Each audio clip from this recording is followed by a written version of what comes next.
No, muchas gracias a ti por invitarme. A mí me gustaba mucho hacer clases para los alumnos de la Católica, así que feliz y encantada de poder participar y ojalá poder contribuir también al conocimiento en nutrición. Bueno, dicho eso, vamos a partir.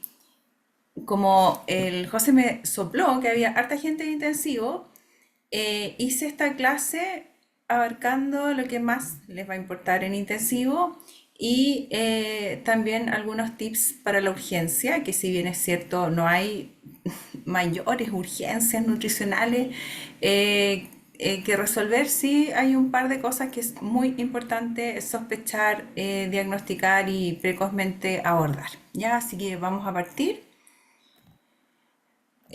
¿Por qué es importante esta clase? Porque los pacientes en la UCI se desnutren catastróficamente. Y este es un estudio del JAMA, publicado en 2013, que en su minuto fue muy difundido, porque lo que hicieron estas personas fue el día 1 de los pacientes de UCI, les tomaron biopsia. Y el día 7, después de la UCI, les volvieron a tomar biopsia. Y además, en paralelo, midieron la masa muscular a través de ultrasonido de recto femoral. ¿Y qué es lo que vieron? Fíjense ustedes, en una semana los pacientes en la UCI cambian su morfología completamente en el músculo, se llena de macrófagos y el músculo se descompone a tal nivel que cerca del 10.º día pueden perder más del 15% de su masa muscular, solo por el hecho de estar en la UCI.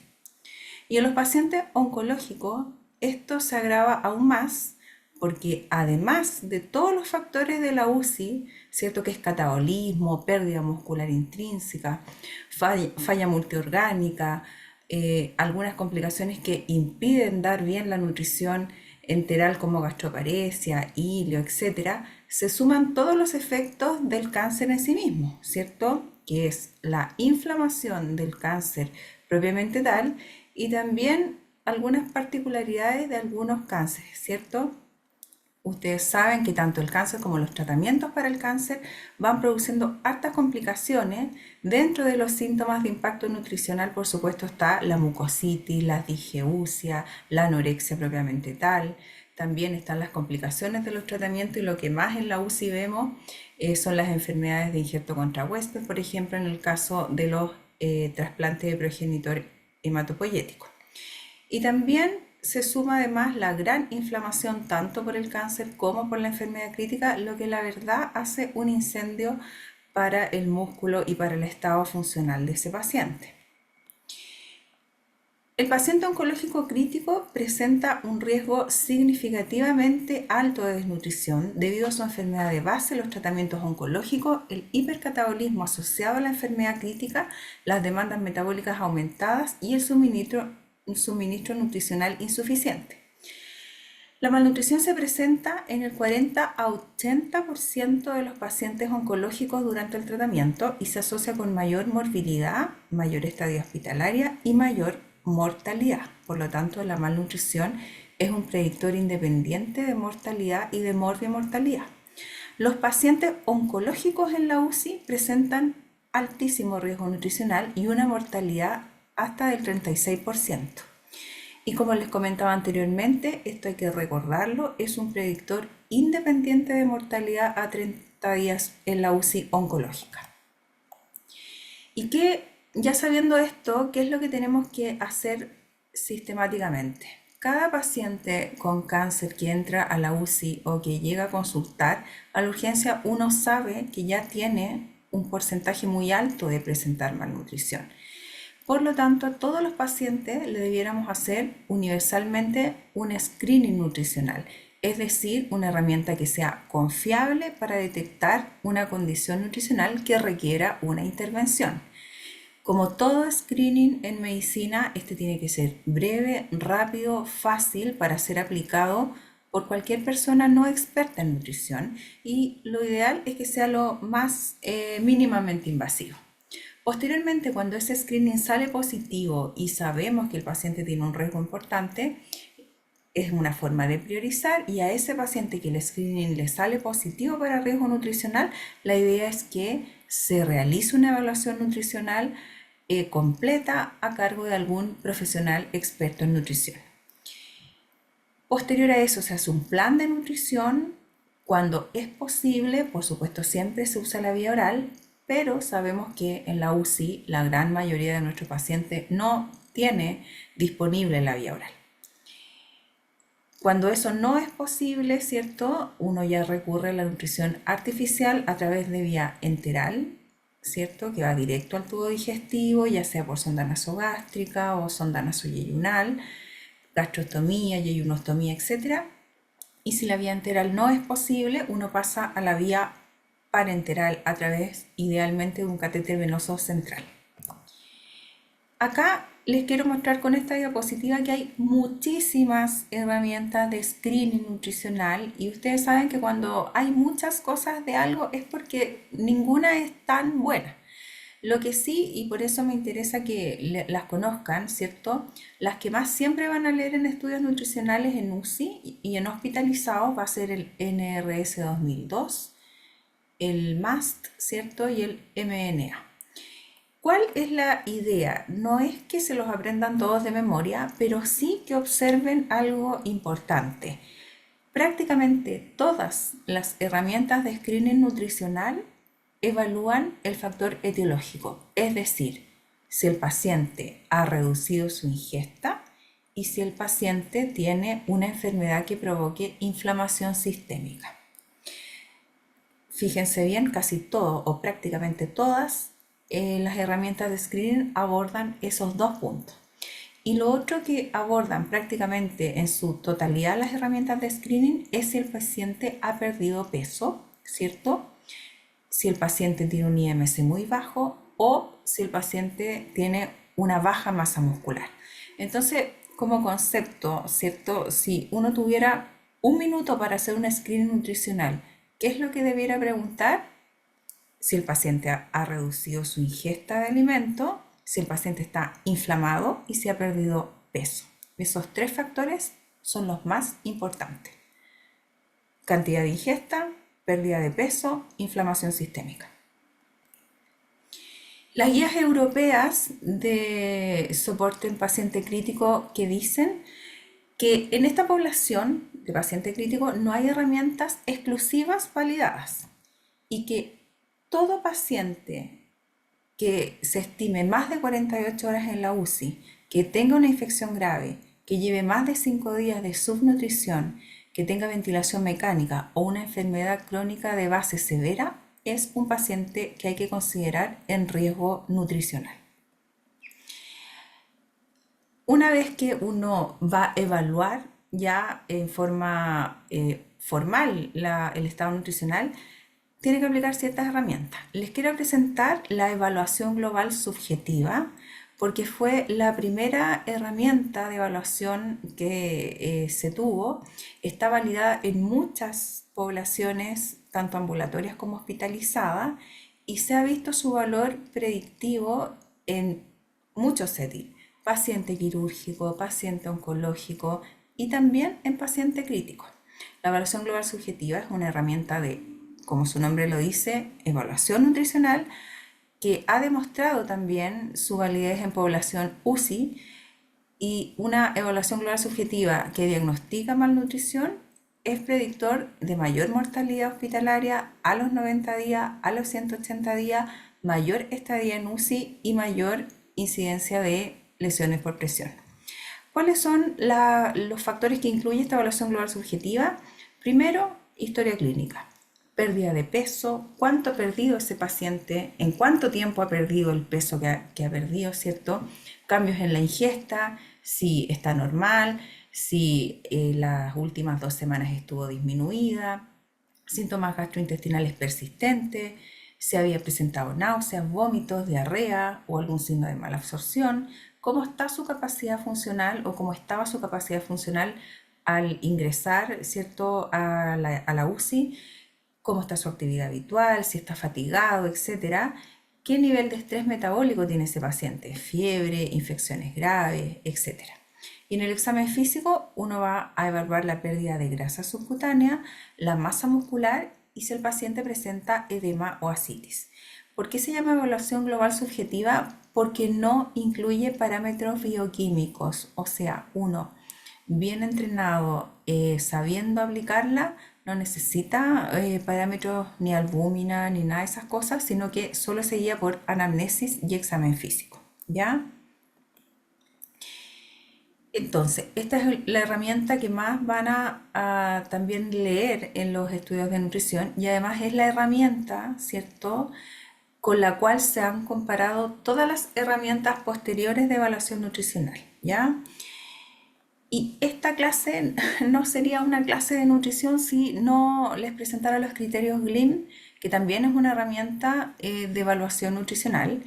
Es una iniciativa que nació por un grupo internacional en 2018 y fue para estandarizar los criterios de malnutrición, es decir, que todos habláramos de lo mismo cuando decíamos que un paciente estaba malnutrido. También participó la Sociedad Europea, la Americana, la Latinoamericana, de la Católica participó el doctor Nicolás Velasco, así que es una herramienta que nació en 2018, que ha ido creciendo como espuma y que varias sociedades actualmente la consideran como la herramienta de primera elección en evaluación nutricional. ¿En qué consisten los criterios GLIM?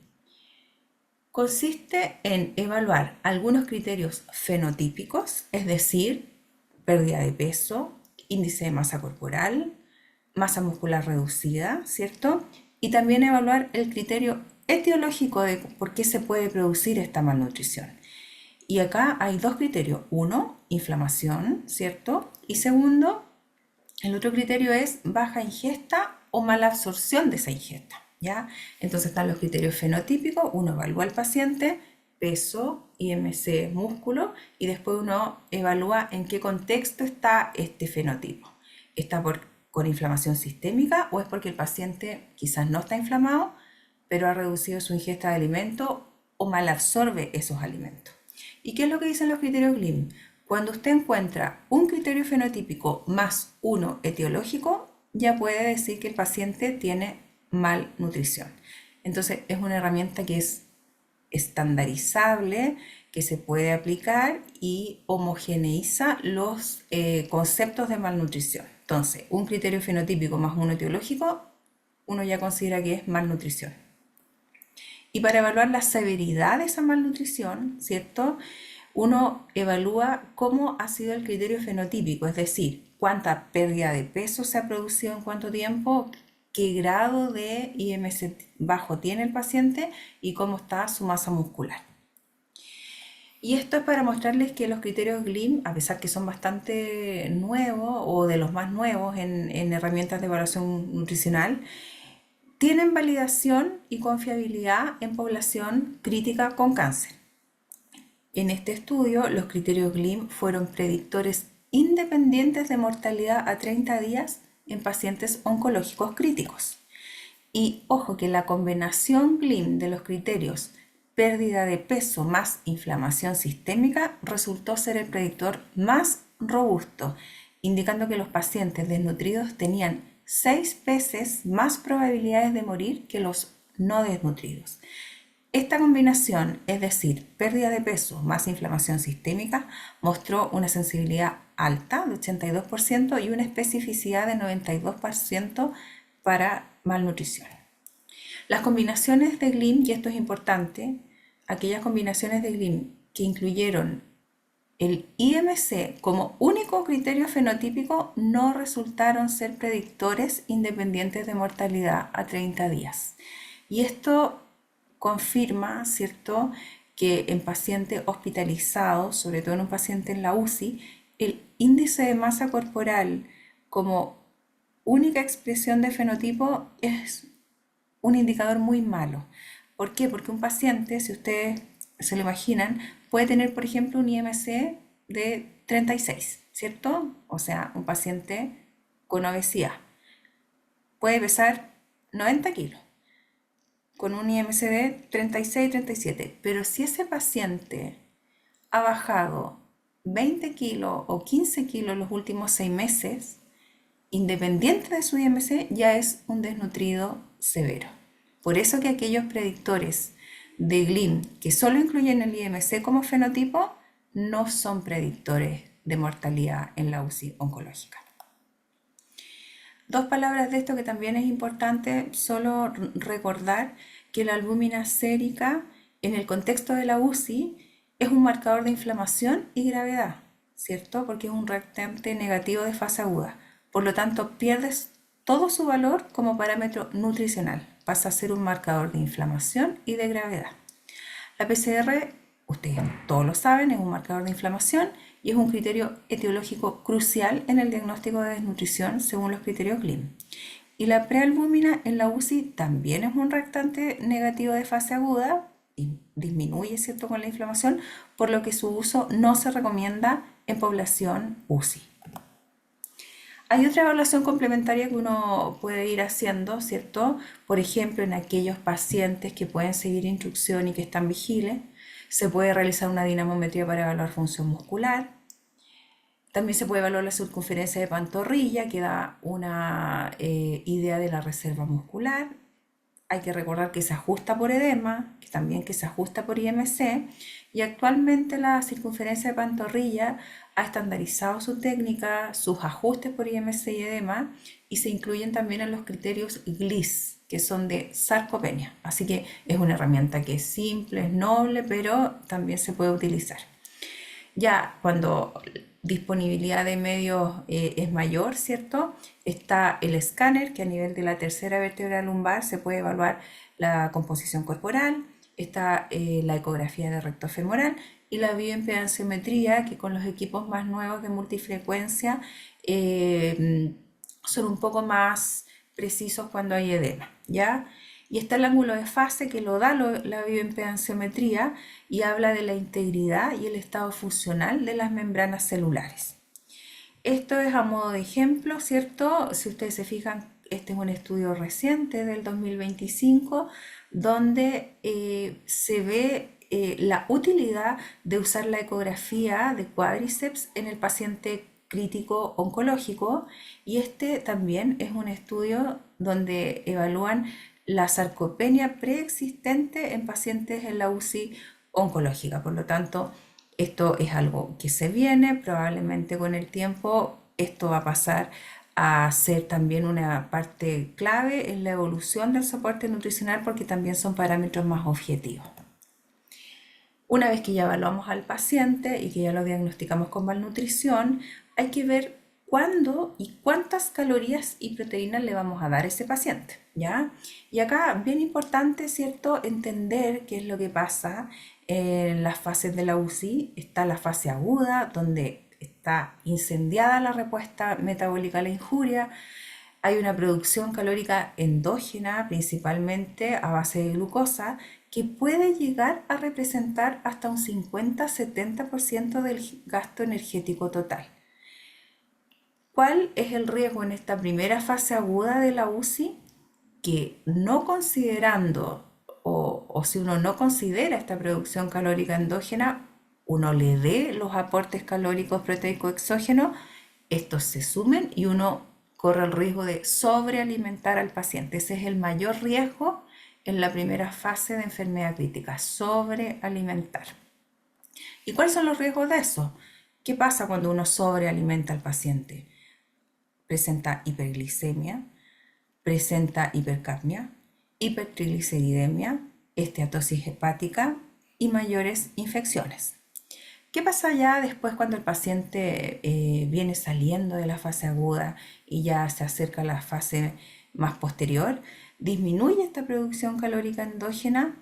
¿Y cuál es el mayor riesgo? De subnutrir.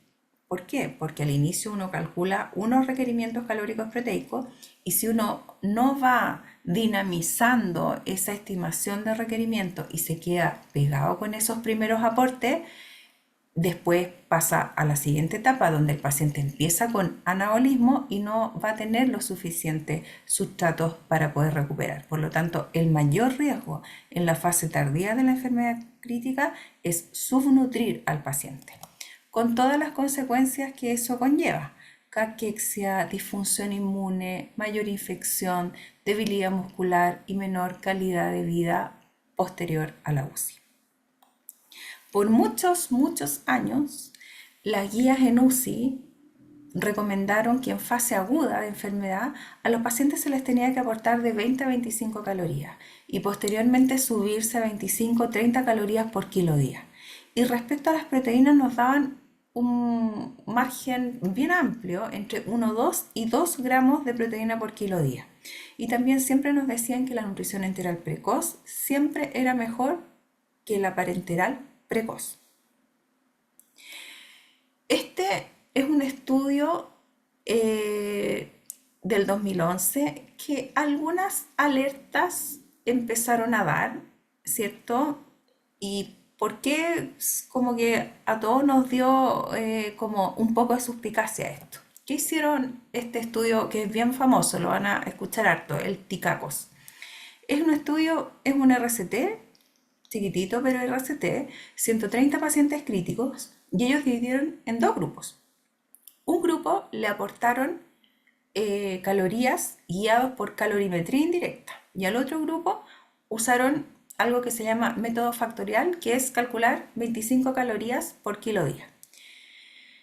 Y cuando compararon ambos grupos, resulta que a los que le estaban dando bien ajustado por calorimetría indirecta le dieron más o menos 2100 calorías. Y a los otros que les calculaban el factorial recibieron 1500 calorías. Es decir, por calorimetría, que era súper estricto y súper como top medirlo y darle todas las calorías por calorimetría, les dieron harto más por día. ¿Y qué es lo que vieron? ¿Cuáles fueron los principales resultados? Que primero no hubo diferencias en mortalidad, o sea, los que recibían 1500, que uno diría, pucha, recibieron menos, van a andar peor, no hubo diferencia en mortalidad. Y más aún, el grupo que recibió más calorías tuvo significativamente más días de ventilación mecánica y mayor estadía en UCI. Y ahí como que todos dijimos, sí, parece que la sobrealimentación precoz es más dañina de lo que uno piensa. Posteriormente salió este estudio, el EPANIC, que también probablemente lo han escuchado. Se lo publicó el mismo año, el 2011, en el New England. Es el EPANIC. Y este estudio, ya, miren el N, es bastante más considerable. Es un RCT. Son 4.600 pacientes críticos y ellos dividieron en dos grupos. A un grupo le dieron parenteral precoz a las 48 horas. Y al otro grupo le dieron parenteral tardía, día 8. ¿Qué es lo que uno vio finalmente? ¿Qué pasó? Que al grupo con parenteral precoz le aportaron más o menos 2100 calorías y 86 gramos de proteína. Y como era precoz, alcanzaron prácticamente el 100% del objetivo calórico desde el inicio. Versus aquellos pacientes que le dieron la parenteral tardía, es decir, del día 8 en adelante, recibieron más o menos 1400 calorías y 60 gramos de proteína. Por lo tanto, ese grupo con parenteral tardía recibió un déficit calórico intencionado durante la primera semana. ¿Cuáles fueron los resultados de esto? No hubo cambios en sobrevida ni funcionalidad. O sea, nuevamente, primera semana de UCI, el grupo que recibió menos calorías y menos proteína no tuvo peor sobrevida. Y el otro gran resultado es que el grupo con parenteral tardía, es decir, recibieron menos calorías, tuvo menos infecciones, menos días de ventilación mecánica, menos necesidad de terapia de reemplazo renal y menos costos asociados. Y ahí la pregunta es, aquí, el daño de la parenteral tardía el daño de la parenteral precoz fue por su precocidad, o sea, el daño es porque la parenteral como vía precoz era dañina o por la sobrealimentación. Pasó tiempo, ¿cierto? Y salió el EDEN, que también es un estudio más o menos bien conocido, salió el año siguiente. Y si ustedes se fijan, esto ya como que uno iba diciendo, chuta, parece que las guías van a tener que ir cambiando, ¿cierto? Este es un estudio también muy mencionado, muy difundido, es importante que lo conozcan. Es un RCT de 1000 pacientes con síndrome de distrés respiratorio agudo, ventilación mecánica invasiva, sin vasopresores, y separaron en dos grupos. Primero, al primer grupo, nutrición enteral precoz trófica. es decir, 20 cc hora, 6 calorías, 0,2 gramos de proteína, ¿cierto? Esto durante la primera semana, la fase aguda. Y el grupo 2, también nutrición enteral precoz, pero full. Partir inmediatamente de lleno con aporte. Casi 20 calorías kilo día, 0,8 gramos de proteína kilo día. ¿Qué pasó en este estudio? No hubo diferencias en mortalidad ni días de ventilación mecánica. Sin embargo, en el grupo con nutrición precoz full hubo más complicaciones gastrointestinales. Y acá también dijimos, bueno, ¿qué quiere decir esto? O sea, dar menos aporte durante la primera semana no daña a los pacientes, no le disminuimos la sobrevida. Y al contrario, dar menos aporte durante la primera semana podría provocarle menos complicaciones gastrointestinales. Este es el Calories Trial, es un estudio que salió el año 2014. Fíjense también, es un buen N, tiene 2.400 pacientes críticos sin shock severo ni vasopresores. ¿Y qué hicieron? Compararon nutrición enteral precoz versus nutrición parenteral precoz.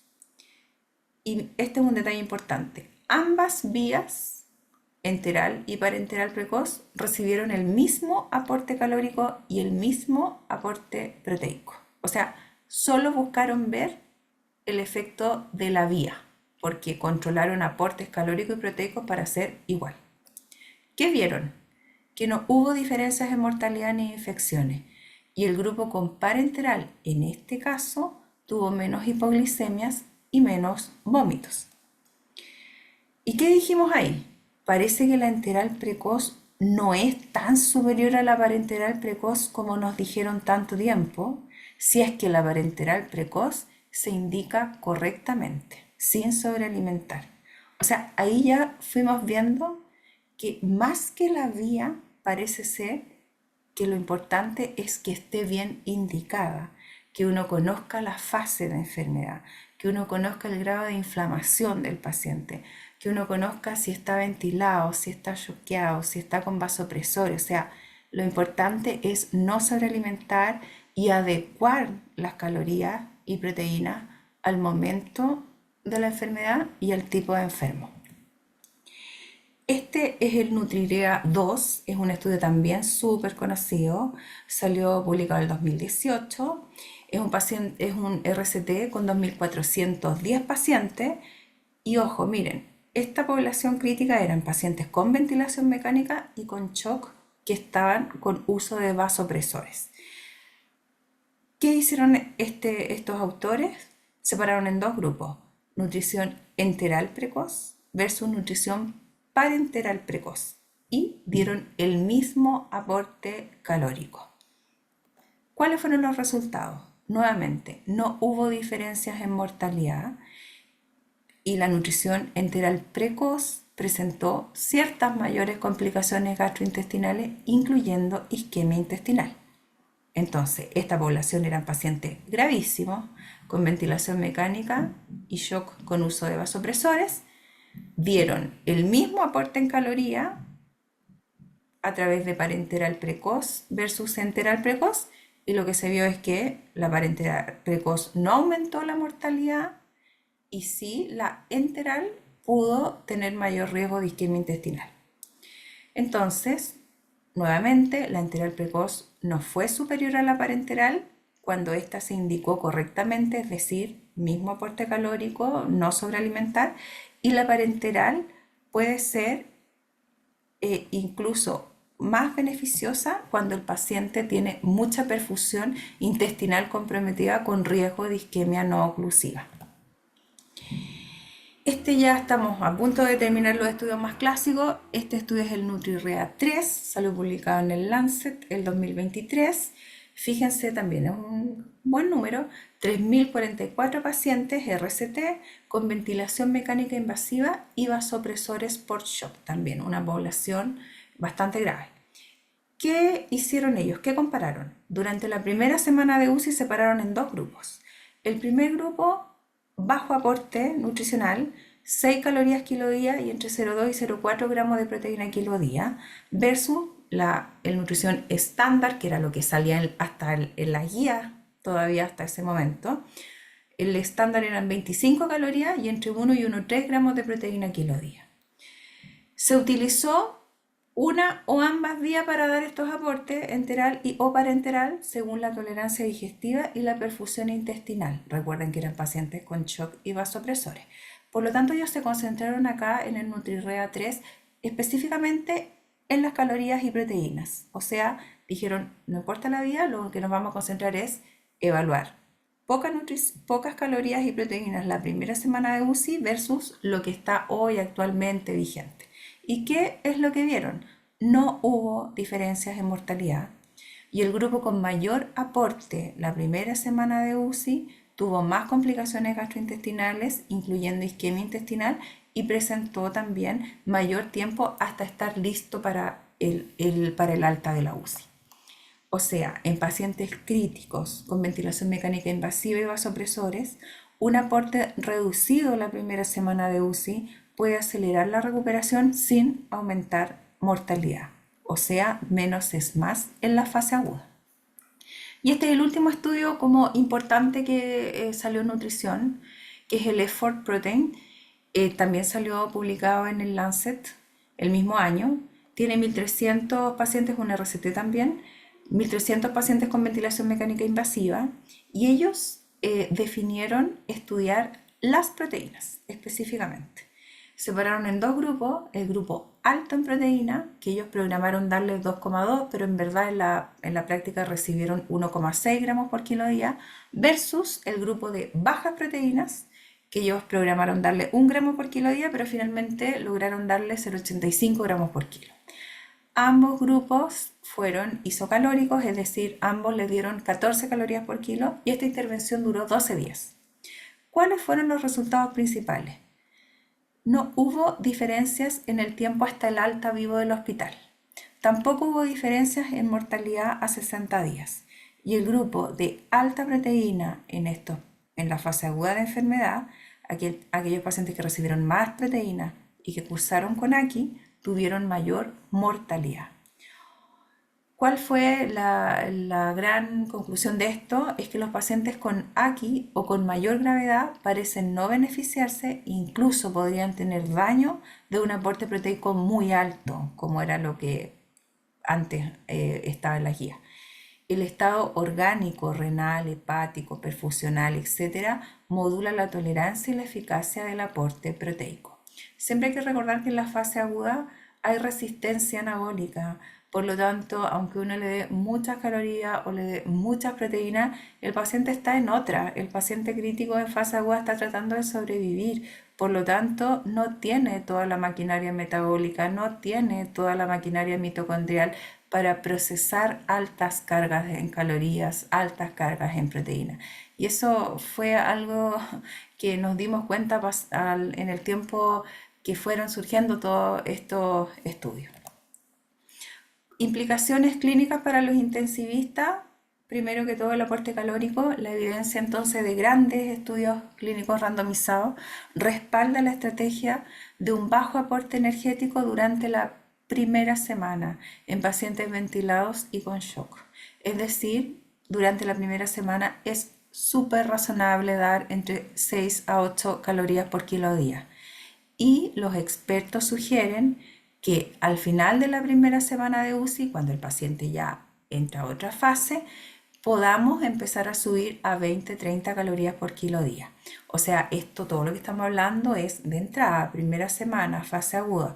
No quedarse con la idea de que si el paciente lleva 13, 14, 16 días en la UCI vamos a seguir igual. O sea, estamos hablando en la fase aguda y después cuando el paciente ya empieza o viene de vuelta, por decirlo de cierta forma, ya también el paciente necesita empezar a repletarse nutricionalmente. Respecto al aporte proteico, todos estos estudios, ¿cierto?, nos dicen que administrar una dosis de proteína relativamente baja, no más allá de 0,9 gramos por kilo día, ajustada por IMC durante la primera semana, es lo recomendable para pacientes en UCI con ventilación mecánica. Y los expertos recomiendan volver a la dosis de proteína hasta 1,3 al final de la primera semana de la UCI.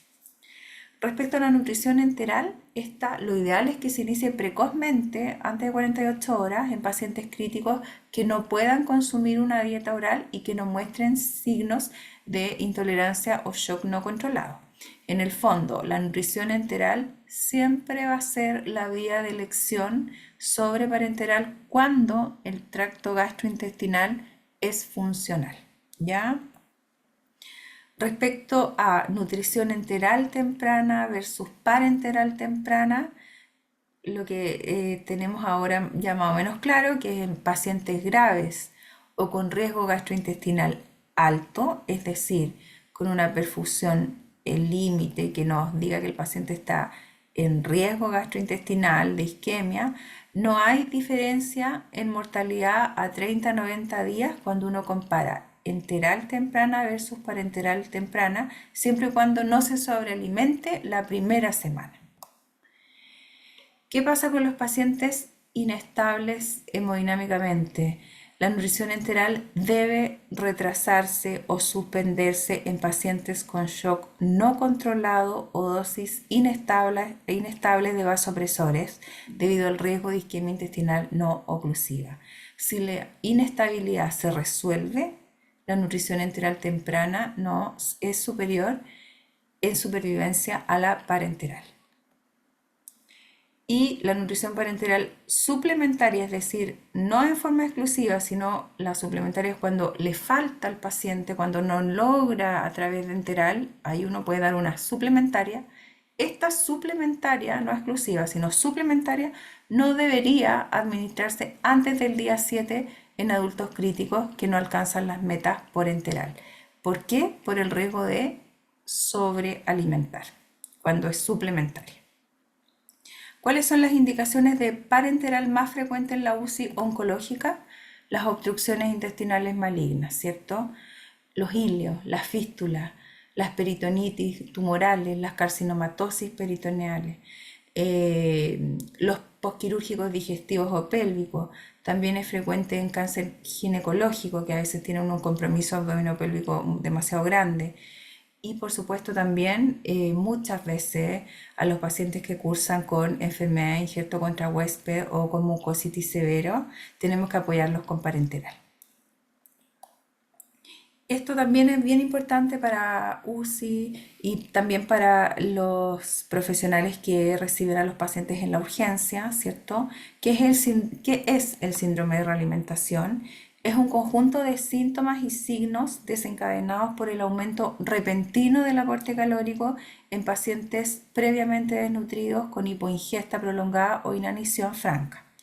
Ocurre principalmente dentro de las primeras 72 horas desde el inicio de la realimentación, pero ojo que sus alteraciones pueden observarse hasta 14 días después.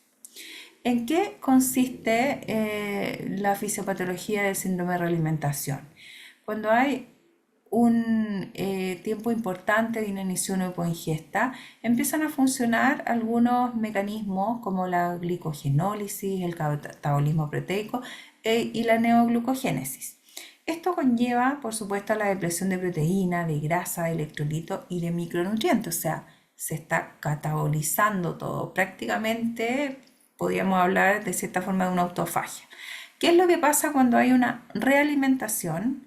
Hay un cambio a anabolismo, ahora que ya hay sustratos disponibles.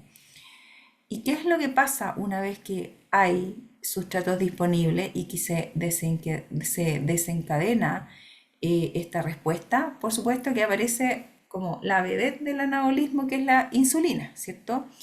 Hay una gran secreción de insulina y esto hace, ¿cierto?, que se capte más glucosa, que se utilice más tiamina, que pase al intracelular el potasio, el magnesio, el fósforo, que empiece la síntesis de glicógeno y de proteína. Y por supuesto esto genera a través, ¿cierto?, de los chips celulares que haya hipocalemia. O sea, todo se va a la célula y se provoca en el paciente hipocalemia, hipofosfemia, hipomagnesemia, déficit de tiamina. Y también recordando el papel antinatriurético de la insulina, se produce retención de agua, de sal y edema consecuente. Todo esto provoca que se manifiesten clínicamente los problemas como arritmias cardíacas, taquipnea, edema, compromiso de conciencia, alteraciones respiratorias e incluso la muerte. Respecto a la fisiopatología, dos cosas muy cortitas. Hay que recordar que también el déficit de tiamina, que esto también es importante en la UCI, puede provocar acidosis láctica, ¿ya? Se puede provocar estatosis hepática también. Y ojo que el déficit de fósforo, si no hay fósforo, no hay ATP. Y también, ¿cierto? Se pierde la capacidad de hacer ATP y 2,3-DPG. Por lo tanto, ¿qué es lo que pasa con esto? Hay anemia, hay hemólisis y por supuesto esto también contribuye a que disminuya el suministro de oxígeno a los tejidos. Por supuesto también que la deficiencia de ATP, hay que recordar que es el principal sustrato energético celular. También esto va a provocar la hipofosfemia, mialgia, debilidad muscular, debilidad diafragmática y disnea. Y esto solo un detalle. ¿Por qué es importante que conozcan esta vía si hay déficit de tiamina? Porque se han descrito casos de acidosis láctica refractaria, resuelto el shock y que después uno se da cuenta que en verdad era por déficit de tiamina. ¿Y esto por qué? Porque hay que recordar, ¿cierto?, que la tiamina a través, ¿cierto?, de aquí como ven, de la tiamina pirofosfato, es un cofactor bien importante para que el piruvato pase a acetilcoenzimo A y pase al ciclo de Krebs. ¿Qué es lo que, y fíjense acá también, ¿cierto? También la tiamina pirofosfato es cofactor, además, para que se desarrolle el ciclo de Krebs. Entonces, ¿qué pasa si hay deficiencia de tiamina? El piruvato no va a pasar a acetilcoenzimo A, o sea, nunca va a darse el ciclo de Krebs. Y por lo tanto, si hay un déficit de tiamina importante y que no se resuelve y que no se repone y que no se previene, deja de transcurrir esta vía y se pasa a la vía del lactato provocando acidosis láctica, que en el fondo es una acidosis láctica no por mala perfusión, sino por falta de tiamina y es refractaria a todas las otras medidas. Estos son los criterios americanos para identificar el riesgo de síndrome de realimentación. Y acá solo para que se fijen que con uno de estos criterios que se ve en un paciente ya lo hace de riesgo alto para presentar síndrome de realimentación. Fíjense ustedes, pacientes con IMC bajo 16, pacientes con baja de peso más del 10% en 6 meses, pacientes con ingesta oral nula o muy baja durante más de 7 días, niveles moderados o significativamente bajos al momento de la realimentación. O sea, son cosas que vemos frecuentemente en la UCI oncológica. O sea, paciente con cáncer que entra a la UCI probablemente siempre va a tener un criterio al menos que lo hace ser en riesgo alto de síndrome de realimentación. Y ojo que en pacientes oncológicos adultos el síndrome de realimentación tiene una incidencia, dependiendo de la serie, entre el 5 y el 25%. Ocurre comúnmente cuando se parte la alimentación parenteral o enteral en pacientes previamente desnutridos que han perdido más del 10% de su peso en cortos periodos. Ojo, un descenso del fósforo plasmático basal mayor al 30% o una caída a menos de 2 en contexto del inicio de la nutrición indica un diagnóstico de síndrome de realimentación. Y cualquier cambio en los electrolitos, hipomagnesemia, hipofosfemia, hipocalemia, por debajo del rango de la normalidad en pacientes con factores de riesgo que inician nutrición, también se considera diagnóstico. ¿Qué es lo que hay que hacer? Bueno, lo primero y lo más importante es sospecharlo para prevenirlo, ¿ya? Lo segundo, el aporte calórico debe iniciarse muy conservadoramente, entre 5 a 10 calorías kilo día los primeros 3 días, con un aumento progresivo lento. Se recomienda una restricción de sodio y un aporte controlado de fluidos. La restitución de electrolitos, potasio, fósforo, magnesio, debe realizarse si caen por debajo de los rangos de referencia con monitoreo diario los primeros días de realimentación. La tiamina dar tiamina endovenosa, 200 a 300 miligramos por 7 días, y multivitamínico administrar los primeros 10 días continuamente. Eso es síndrome de realimentación. Ahora, ¿cuáles son los mensajes claves para personas que trabajan con estos pacientes gravísimos? La nutrición debe individualizarse según la fase metabólica del paciente crítico. En la fase aguda, los primeros 3-5 días, predomina el catabolismo y la resistencia anabólica.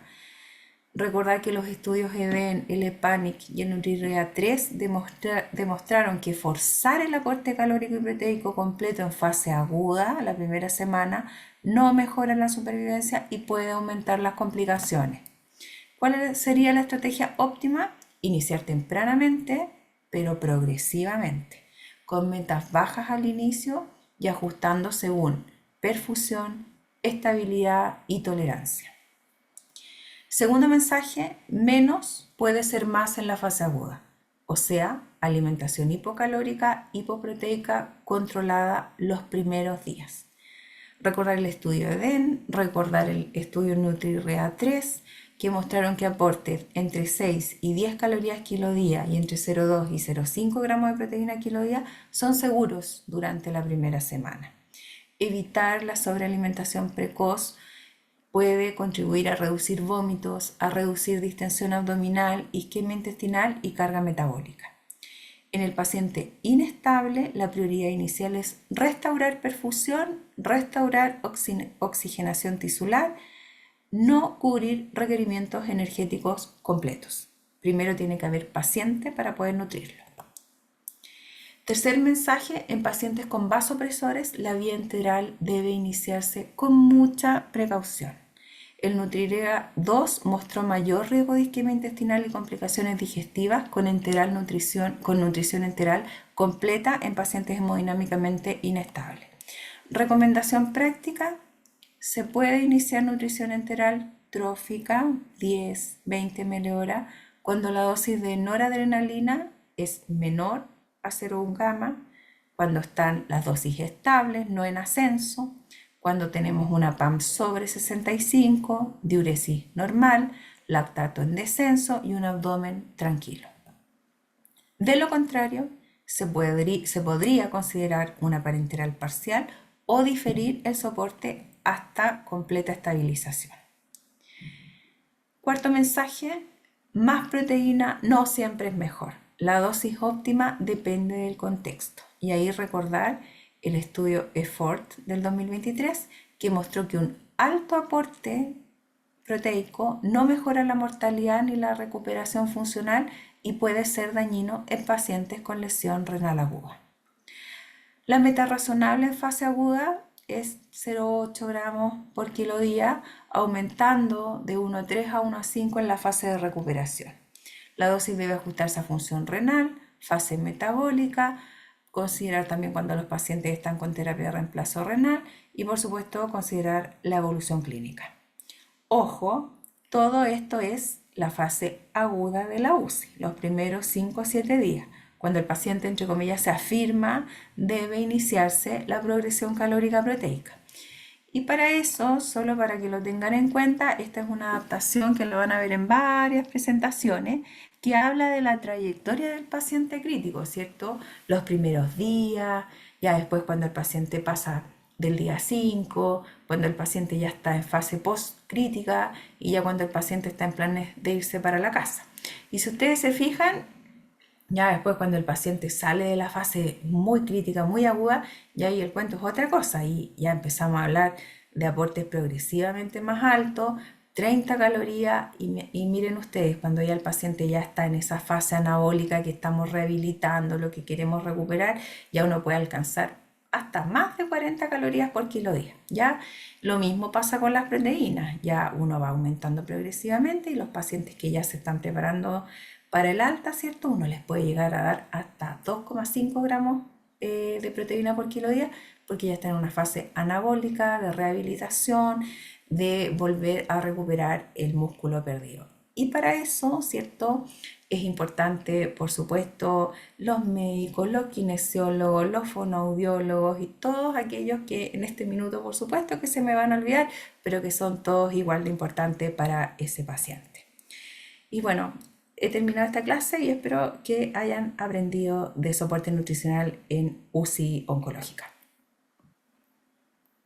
Grande Tiare Holguín. Deje de compartir la presentación. Es aplicar la Tiare, ¿ah? Andrea, ¿sí o no que aplicar la Tiare? ¿Sí o no? ¿Sí o no? Es aplicada. Ya, pues José, si Ahí soy mismo. tímida. No, pero es aplicada, está bien. Muy aplicada. Mucho consejo práctico ahí. Excelente pone Valentina. Y pone Valentina, sí. Valentina pone excelente. Andrea, ¿tenemos preguntas o comentarios? ¿No? Ailín de la Cruz, pregunta o comentario. Muy buena clase, en verdad. Muy buena clase. Daniela, ¿está bien? Ya. Clarísimo, dice Valentina. Sí, es muy clara, estructurada, muestra los papers, consejos prácticos. Atención. El... Ustedes tienen en la UCI ya del INC. UCI en INC. Eso, ¿qué tan grande es? ¿Cuántos pacientes tienen? Yo no he ido para allá. ¿Cómo es la UCI en INC? Anda cuando quieras. Ya. Estás cordialmente invitado, ¿ya? Bueno. Mira, en teoría, Ujú. cuando tú ves el papel, dice que es un intermedio, Ya, ¿ya? Pero tú entras, ya. ventilación mecánica invasiva, doble vasopresor, dobutamina, milrinona, terapia de Sí, reemplazo renal continua, o sea, es una UCI. sí. Ya no son muchas camas, tenemos como más o menos como 14 camas.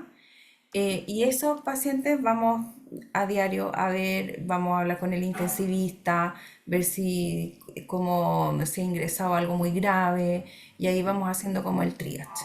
Ya, pero es una UCI finalmente, es chiquitita, pero está planificado que para el INC nuevo, Instituto Nacional del Cáncer nuevo, se estima que van a haber dos UCI, dos intermedios. Entonces ahí claramente nos vamos a tener que multiplicar y de alguna forma vamos a sacar la pega.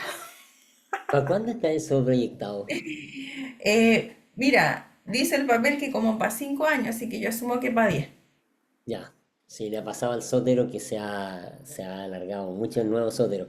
Alguien pregunta si tienen equipo de asistencia nutricional intensiva, imagino que significa ANI. Sí, afortunadamente sí lo tenemos. Somos 4 nutriólogas, 5 nutricionistas del equipo.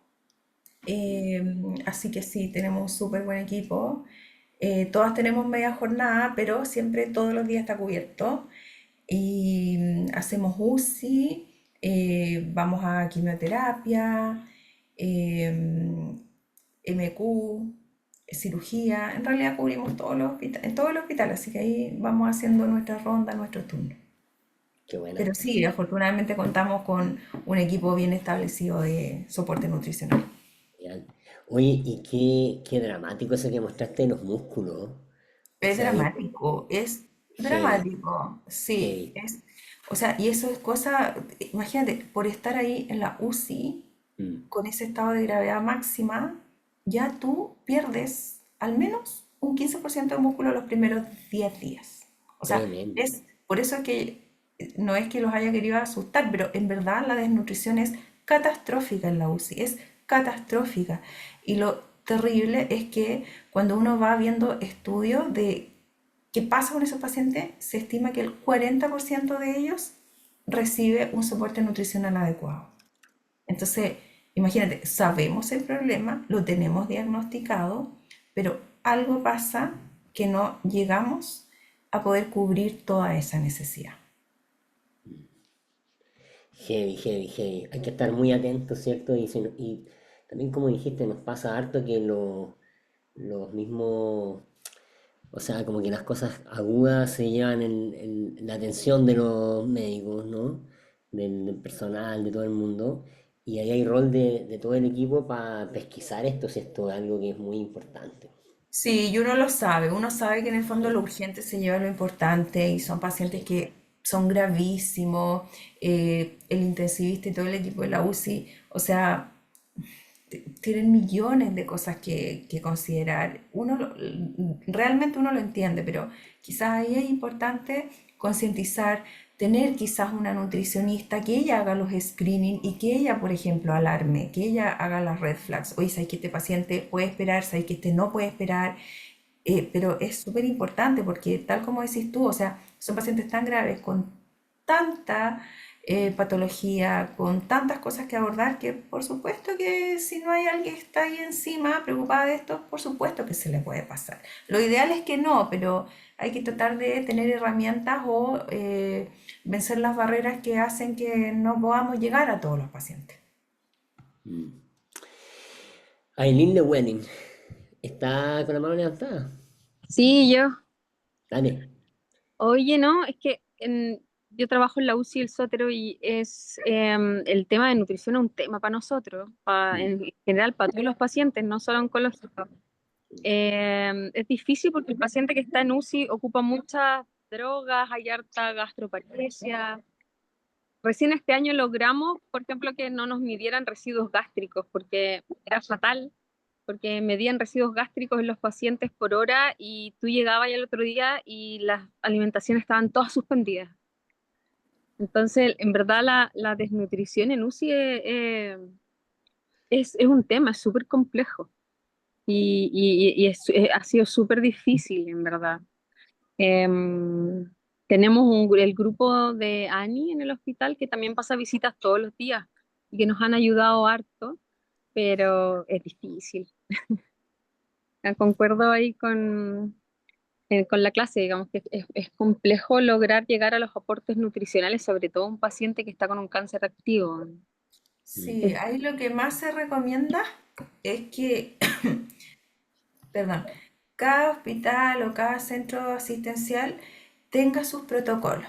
Y que sean protocolos simples, que sean protocolos que la gente lea, porque también a veces uno tiene 50 protocolos y uno no lee ni uno. Entonces, lo ideal es que basado en su realidad y en sus recursos puedan tener protocolos para esto. Entonces, por ejemplo, protocolo ya de screening vamos a usar si ha bajado de peso y si ha comido bien las últimas 2 semanas. Si cualquier respuesta es que ha bajado de peso o que ha comido mal, listo, ese paciente se evalúa. Cosas simples, pero que se puedan aplicar universalmente. Y por ejemplo, los residuos gástricos, lo mismo, protocolizar eso con las enfermeras, con los intensivistas. ¿Sabéis que en nuestra UCI, por ejemplo, no vamos a medir residuos gástricos de rutina, ¿cierto? Pero sí lo vamos a hacer en los pacientes con mayores riesgos. Cirugía gastrointestinal alta, pacientes con factores de riesgo de aspiración, pacientes que estén con demasiada sedación o bloqueo neuromuscular, pero en el fondo protocolizarlo es la única forma porque si tú no estandarizas, sobre todo en nutrición, el riesgo que se terminen no haciendo las cosas es súper alto. Así que yo sugiero que eso, que si hay un nutriólogo, una nutricionista muy motivado, se junte con una enfermera muy motivada, con un intensivista muy motivado y hagan algo corto, pero que lo puedan llevar a cabo y pueda replicarse en el tiempo. Mm. Importante lo de la protocolización y ahí como armar equipos para eso, ¿no? Porque también después viene esto de motivar a los equipos para que se hagan estos protocolos, como tú dices, para que no queden en el papel. Eso es complicado Exacto. igual. Es bien complicado, es como ahí esto que le dicen gestión del cambio. Ya mira, son las 8, hay varias cámaras prendidas, hay motivación, ¿ya? Hay motivación. Pero tenemos que irnos porque nada es para siempre, ¿ya? Y porque me Les están esperando. agradezco. Les agradezco su motivación. Tiare, te agradezco tan tarde de haber esperado a Andrés Valenzuela. Ojalá que no se te pegue la influenza, sí, que el Andrés andaba muy Me puse deprimido. mascarilla en su clase. Eso. Que estén bien, chiquillas. Nos vemos y cualquier cosa hablamos. Chao. Chao. Chao, chao.